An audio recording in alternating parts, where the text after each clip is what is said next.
Bismillahirrahmanirrahim. Assalamualaikum warahmatullahi wabarakatuh. Innal hamdalillah nahmaduhu wa nasta'inuhu wa nastaghfiruh wa na'udzu billahi min syururi anfusina wa min sayyiati a'malina. Man yahdihillahu fala mudhillalah wa man yudlilhu fala hadiyalah. Wa asyhadu an la ilaha illallah wahdahu la syarikalah wa asyhadu anna Muhammadan abduhu wa rasuluhu la nabiyya ba'dah. Allahumma sholli ala Muhammad wa ala alihi wa ashabihi wa man tabi'ahum bi ihsanin ila yaumiddin. Amma ba'd. Pada kesempatan ini akan saya sampaikan mengenai penerbitan dan penyebaran Al-Quran ya ke Tunis. Sebenarnya kita ketahui bahwa Al-Quran dalam huruf Braille yang menemukan atau bisa membaca pertama kali adalah Bapak Supardi Abdul Somad, dibantu oleh Bapak Dharma Pakilaran dan Bapak Fuadi Aziz. Al-Quran YG Tunis selanjutnya perlu saya sampaikan bahwa YG Tunis telah berdiri berniat untuk menerbitkan Al-Quran. Maka pada tahun pertama YG Tunis melengkapi naskah Al-Quran 30 juz. Karena Al-Quran yang dari Yordania adalah hanya juz 20 sampai 24. Kemudian YG Tunis juga menerima Al-Quran dari Pakistan, yaitu Al-Quran terbitan Pakistan tahun 1962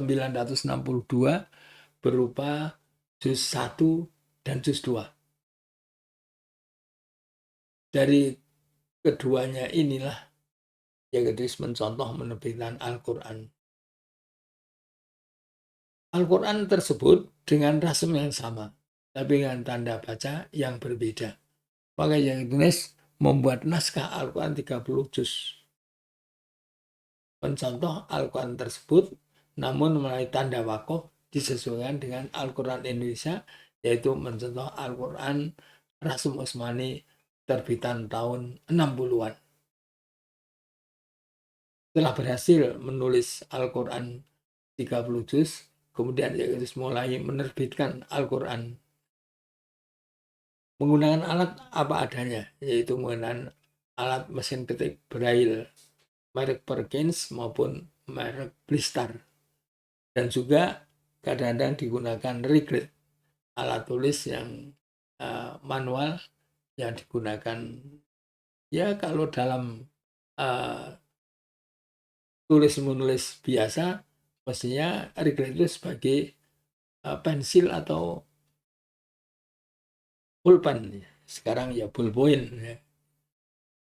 Begitulah perintahan berjalan, dan pemerintah sangat besar bantuannya.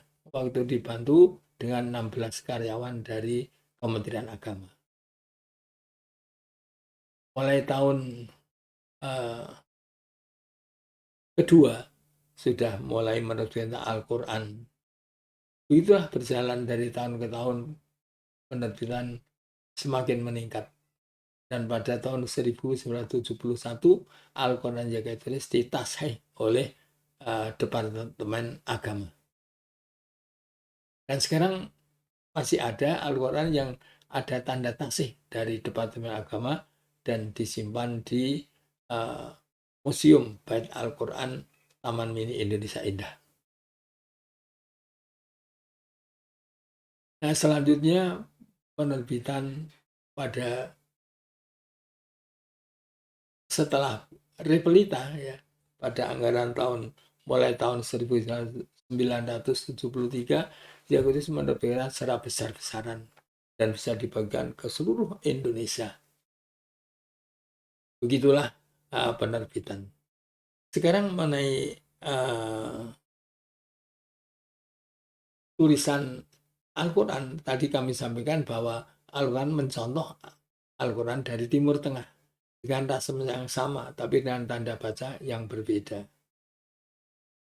Rasem Al-Quran ini adalah bagi penemuan atau telah disepakati oleh ulama dalam pertemuan di Perancis dan di Beirut, katakanlah ini sebagai Al-Quran internasional.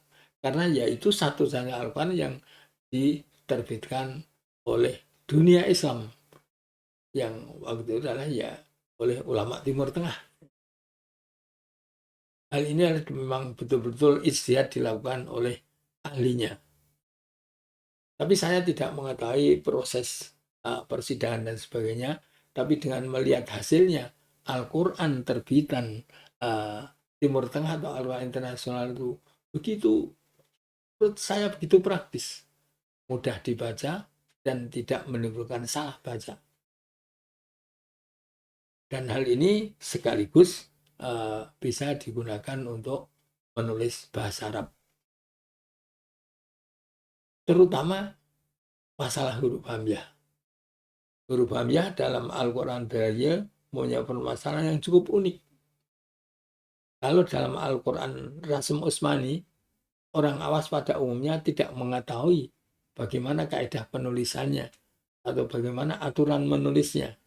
Kadang-kadang orang membaca Quran, dia tidak menyadari di mana posisi hamzah itu. Apa hamzah itu tersendiri, apa ada di atas alif, di atas wawu, di atas sabroh, kadang-kadang tidak begitu dihiraukan. Tetapi orang yang melihat Al-Quran bisa membacanya. Ini mengapa? Karena huruf hamzah itu wujudnya tetap sama. Di mana dia diletakkan, tapi dia tidak mengalami perubahan bentuk. Inilah kemudahan dari orang yang melihat.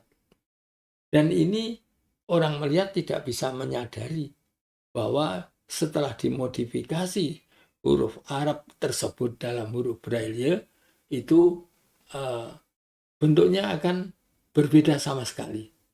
Maka terkesan dalam Al-Quran Braille, huruf hamzah itu ada beberapa macam.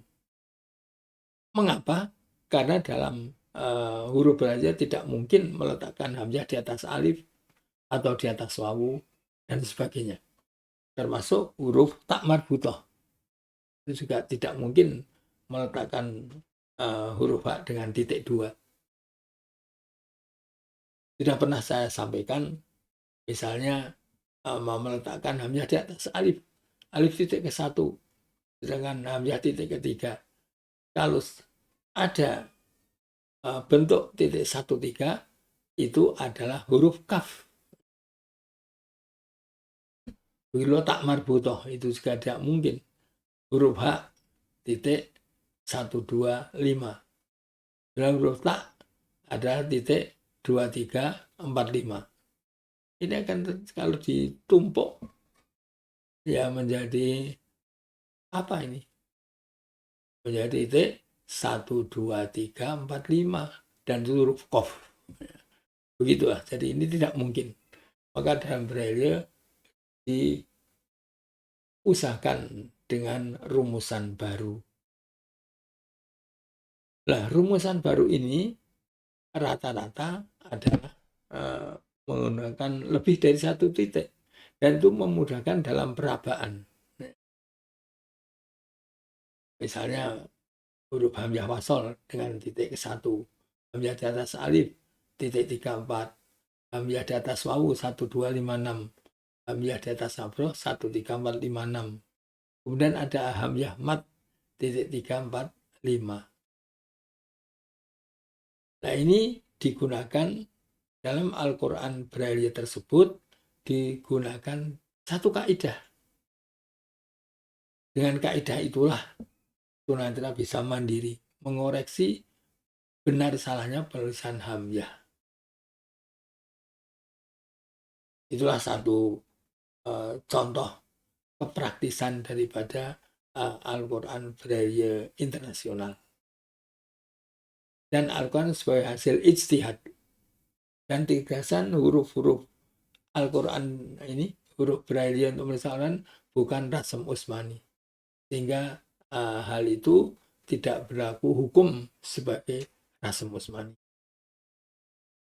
Apabila Al-Quran dalam huruf Braille mengikuti Rasm Utsmani, yang ada yang menganggap bahwa tulisan Al-Quran dalam Braille sama dengan tulisan huruf Rasm Utsmani, Itu ditegaskan antara lain oleh Ibnul Bas, seorang tunanetra sebagai mufti kerajaan Arab Saudi, menegaskan itu bukan Rasul Utsmani.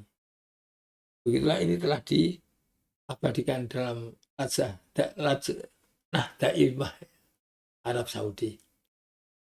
Sewaktu saya ketemu dengan Bapak Kiai Haji Syukri Ghazali, laku ketua MUI waktu itu, dan beliau juga sebagai ketua tim penyeragaman Al-Quran Braille di Indonesia. Pada tahun 1977 beliau mengatakan bahwa tulisan dalam huruf Braille itu bukan Rasm Utsmani. Maka silakan kalian bermusyawarah. Yang penting di Indonesia itu ada satu macam saja Al-Quran dalam huruf Braille. Jangan sampai ada dua versi. Dan saya sebagai orang melihat, saya tidak mengetahui tentang huruf Braille, maka silakan bagaimana baiknya supaya tunanetra bisa membaca Al-Quran dengan nyaman. Begitulah. Kita mengetahui bahwa dalam Rasm Utsmani banyak hamzah ditulis tanpa tumpangan dalam berbagai posisi, tapi hamzah ditulis dengan hamzah tanpa tumpangan titik ketiga. Dan ini sangat menyulitkan dalam merabaan dan bisa menimbulkan salah baca yang fatal. Seperti tulisan Fakro'u, itu hamzah tulis tanpa tumpangan diikuti wawu dan alif. Sehingga itu kalau dibaca sebagai tasdid itu sangat logis ya. Fakro'wa. Itu kan orang yang tidak mengenai bahasa Arab atau belum punya ilmunya, dianggap itu sudah pantas Fakro'wa atau tabarroba. Itulah kesalahan yang fatal. Maka dalam hal ini saya sebenarnya berpendirian bahwa Al-Quran internasional tetap kita dukung sebagai hasil ijtihad, dan ijtihad sudah cukup bagus, cukup representatif, kita ikuti dengan tanda baca dan tanda lainnya menyesuaikan keadaan di Indonesia. Sehingga demikianlah menunjukkan persatuan dan kesatuan umat Islam, khususnya warga tunanetra, dengan memiliki tulisan Arab dengan metode atau manhaj yang sama, ya. Dan itu akan memberikan kemudahan bagi para penggunanya dan tidak melanggar daripada aturan-aturan yang ada. Maka Yakunis menerbitkan Al-Quran dengan rasem Al-Quran internasional, sedangkan sakal dan tanda baca disesuaikan dengan keadaan di Indonesia. Kenyataannya Al-Quran yang ditulis digunakan oleh para tunanetra dengan nyaman.